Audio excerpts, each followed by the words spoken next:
Hello friends, இன்றைக்கி நம்ம வெத்தலை ரசம் பண்ண போகிறோம். இந்த ரசம் கோல்டு காஃப்க்கெல்லாம் ரொம்ப நல்லது. ஸோ கோல்டு காஃப் இருக்கும்பொழுதோ இல்லை வின்டர் சீசன்லேயோ இந்த ரசத்தை சூடான சாதத்தில் பிசைஞ்சு சாப்பிட்லாம், இல்லை சூப் மாதிரி கூட குடிக்கலாம்.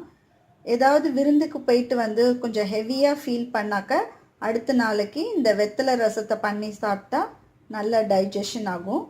ஸோ இது எப்படி பண்ணுறதுன்னு இப்போ பார்க்கலாம்.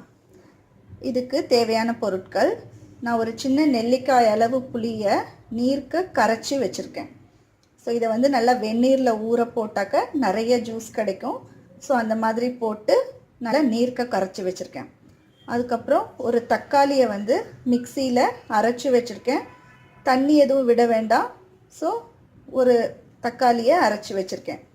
அதுக்கப்புறம் 1/2 ஸ்பூன் சாம்பார் பொடி, ஒரு 4 பூண்டை லைட்டாக நசுக்கி வச்சுருக்கேன், கொஞ்சம் கருவேப்பிலை, தேவையான அளவு உப்பு. ஸோ இதை அரைக்கிறதுக்கு 1 ஸ்பூன் மிளகு, 1 ஸ்பூன் ஜீரகம், ஒரு 7-8 பல் பூண்டு. அதோட நான் இன்றைக்கி ஒரு 5 வெத்தலை எடுத்திருக்கேன். ஸோ அது ஃப்ரெஷ்ஷாக இருக்கிறதுக்காக, க்ளீன் பண்ணுறதுக்காகவும் நான் தண்ணியில் போட்டு வச்சுருக்கேன். ஸோ இதை அரைக்கும்போது எப்படி வெத்தலையை க்ளீன் பண்ணி அரைக்கணும்னு அப்புறம் காமிக்கிறேன். ஸோ இது 4ஐயும் நம்ம அரைக்க போகிறோம். அடுத்தது கடைசியாக பருப்பு தண்ணி, ஒரு 2 ஸ்பூன் துவரம் பருப்பை வேக வச்சு பருப்பு ப்ளஸ் தண்ணியாக எடுத்து வச்சுருக்கேன். கொஞ்சம் கொத்தமல்லி, தாளிக்கிறதுக்கு 1 ஸ்பூன் கடுகு, கொஞ்சம் கருவேப்பிலை, ஒரு காஞ்ச மிளகாய். ஸோ இதான் இதுக்கு தேவையான இன்க்ரீடியன்ட்ஸ். ஸோ இதை எப்படி பண்ணுறதுன்னு இப்போ பார்க்கலாம். இப்போது ஒரு பாத்திரம் எடுத்திருக்கேன்.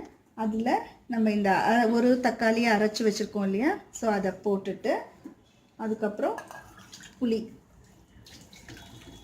ஒரு நெல்லிக்காய் அளவு புளியை ஊற வச்சு எடுத்திருக்கேன். ஸ்டவ் ஆன் பண்ணிக்கலாம். இதில் ஒரு 1/2 ஸ்பூன் ரசப்பொடி போட்டிருக்கேன். எங்கள் வீட்டில் ரசப்பொடி, சாம்பார் பொடி எல்லாம் ஒன்று தான்.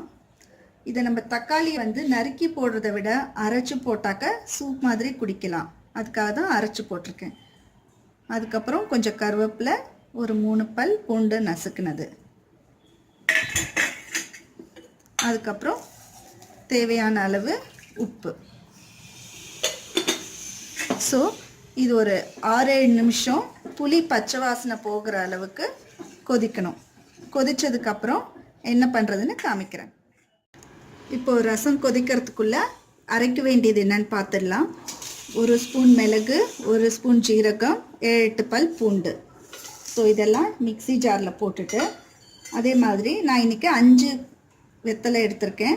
ஸோ அது நல்லா பின்னாடியெல்லாம் நல்லா பூச்சி எதுவும் இல்லாமல் இருக்கான்னு க்ளீன் பண்ணி நல்லா இது பண்ணிவிட்டு, அதுக்கப்புறமா இந்த காம்பு பகுதியை எப்படி க்ளீன் பண்ணுறதுன்னு காமிக்கிறேன். இந்த மாதிரி ஒரு கத்திரிக்கோல் எடுத்து இப்படி வி ஷேப்பில் வர மாதிரி இந்த காம்பை எடுத்துருங்க. ஸோ அது மாதிரி எல்லா வெத்தலைக்கும் அந்த காம்பு பார்ட்டை கட் பண்ணிவிடுங்க. ஸோ யூஸ்வலாக இதுக்கு இளம் வெத்தலை எடுத்தால் தான் நல்லாயிருக்கும்.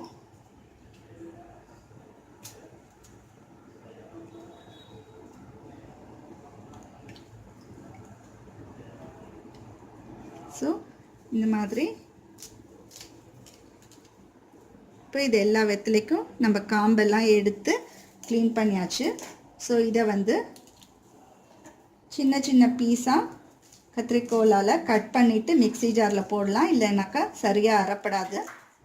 ஸோ இதை நல்லா மிக்சியில் நம்ம பவுட்ரு ஃபார்மில் கொஞ்சம் ட்ரையாக பண்ணி வச்சுக்கிறோம். ஸோ பண்ணிவிட்டு எப்படி இருக்குன்னு காமிக்கிறேன். இப்போது புளி பச்சை வாசனை போக நல்லா கொதிச்செடுத்து இந்த டயத்தில் நம்ம மிளகு, ஜீரகம், பூண்டு, வெத்தலை போட்டு பேஸ்ட் அரைச்சி வச்சுருக்கோம். ஸோ அதை இதில் ஆட் பண்ணுறோம்.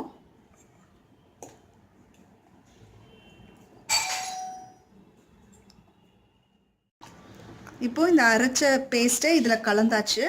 ஸோ இது ஒரு 2 நிமிஷம் கொதிக்கட்டும். ஸோ இப்போது வெத்தலை பேஸ்ட்டு போட்டு 1 நிமிஷம் நல்லா கொதிச்செடுத்து நம்ம இப்போ பருப்பு தண்ணி ஆட் பண்ண போகிறோம். ஸோ சைமல்டேனியஸ்லி நான் தாளிக்கிறதுக்கு 1 ஸ்பூன் நெய்யை சூடு பண்ணியிருக்கேன். ஸோ அதில் 1 ஸ்பூன் கடுகு, கருவேப்பிலை, காஞ்ச மிளகாய். யூஸ்வலாக இந்த ரசத்தில் நம்ம பெருங்காயம் ஆட் பண்ண மாட்டோம், ஏன்னா வெத்தலை ஸ்மெல் தான் டாமினண்ட்டாக இருக்கணும். ஸோ இது தாளித்து ரெடியாக இருக்குது. ஸோ இப்போ நம்ம இதில் பருப்பு தண்ணியை ஆட் பண்ண போகிறோம்.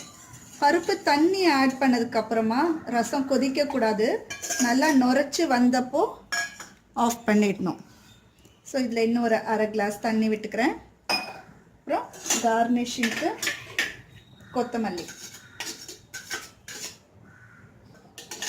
ஸோ ரசம் நல்லா நுரைச்சி வரும்போது ஆஃப் பண்ணிடுறோம்.